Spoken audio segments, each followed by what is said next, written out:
Hi everyone, and welcome to the next conversation on the stories we tell ourselves. It's Nicole and myself and Nikki, our little pugalier, who we sometimes call our therapy pug. So far we've talked about narrative therapy, what that is, and why Nicole got into this particular field and practice. We've talked about defining stories and how important stories are in our lives.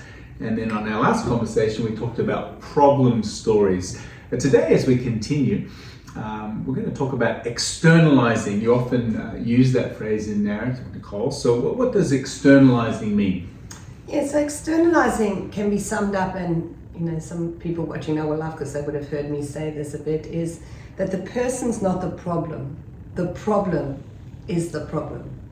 By the time someone comes to see myself or a therapist, they are often to the point where they believe there is something intrinsically wrong with them, that they themselves are the problem or they are problematic.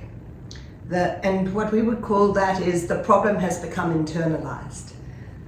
They no longer see anxiety, for example, as an effect that they are trying to negotiate in life. Rather, they've absorbed it into themselves. It's become part of almost their sense of identity. I am an anxious person. What is wrong with me? As if anxiety is directly linked to their personhood and character. Externalizing offers a different perspective to these internalizing ideas or practices. Externalizing locates problems not within individuals, but as something that was constructed in culture and history, and particularly their particular culture and history and social setting. Problems are understood to have been socially constructed and created over time. The aim of externalizing practices is therefore to enable people to realize that they themselves and the problem are not the same thing. So as a narrative therapist, I begin to ask questions and make that very clear by the way I ask questions. How long has the anxiety been bothering you? And also to really help people to objectify the problem. We often do this by giving it a name. It can be quite humorous.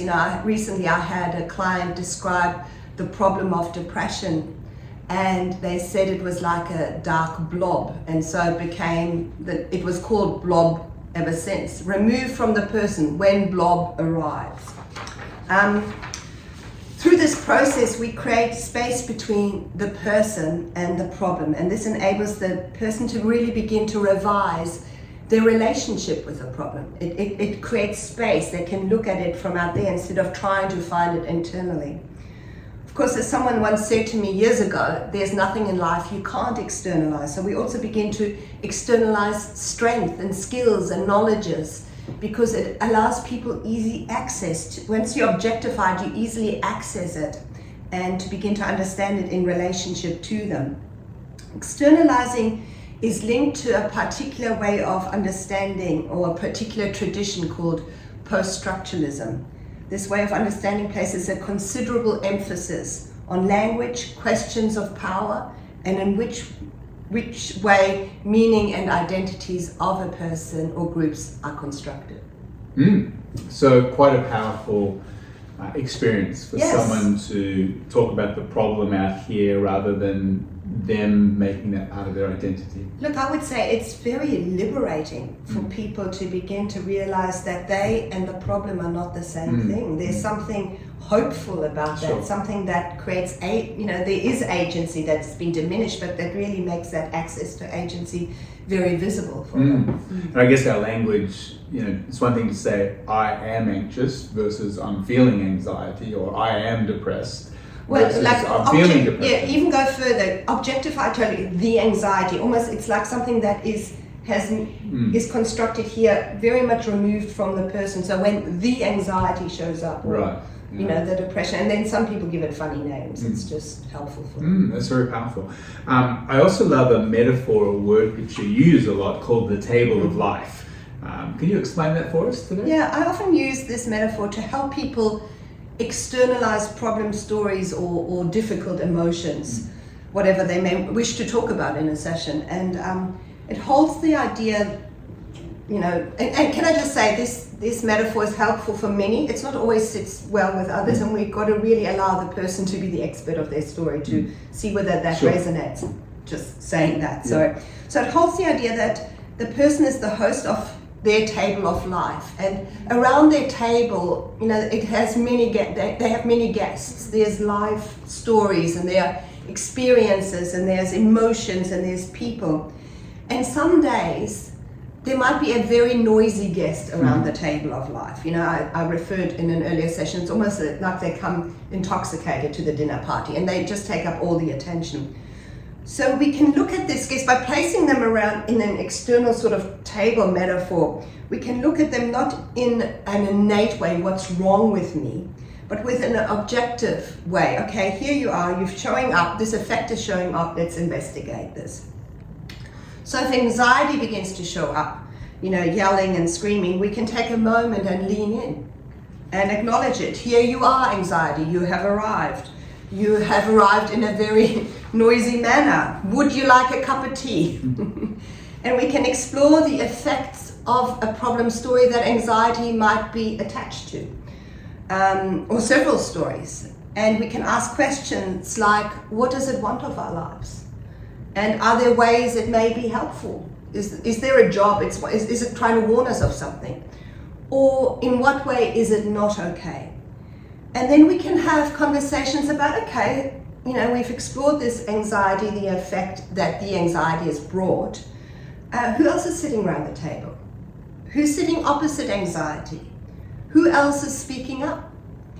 And it might not be an emotion, it could be a person. A guest recently saying to me, oh, I remember, when anxiety came around when I was younger and my gran would sing me a song. And I'd say to them, tell me about this song. What was meaningful about it? How does this song resonate with where you are now and what you want in the future? What happens to anxiety when it hears that song?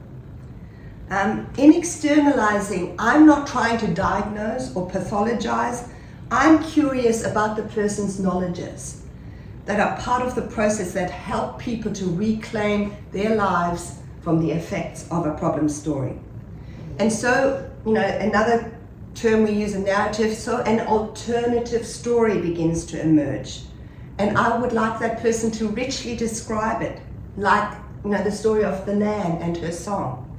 The exploration of an alternative outcome may be the door to new and different stories about people's lives and relationship. The alternative story now moves up in the seating arrangement around the table of life. They become the guest of honor, so to speak. There's meaning and knowledges and agency attached to this story. We want to pay attention when it speaks, while the problem story slowly begins to lose its volume and its dominant position. It's a really powerful metaphor. So the goal is not necessarily to eliminate people from around the table, but to maybe consider the volume and the noise that one might be particularly making. We constantly want to remember the person is the expert of their story. So we constantly want to go, okay, what's okay with you and what's not? How is this effect, impacting your life? So we want to draw on their knowledge and have them take a position in regards to the problem and how they want to negotiate it. So it very much consistently becomes the person as expert of their story negotiating. So it's them doing the work. I'm the curious detective that is working alongside. Yeah, I love that. Well, I hope that's been helpful today. So we talked about externalization, the power of that, and this metaphor of the table of life. I wonder what's around your table right now. I wonder what guests are talking to you, grabbing your attention.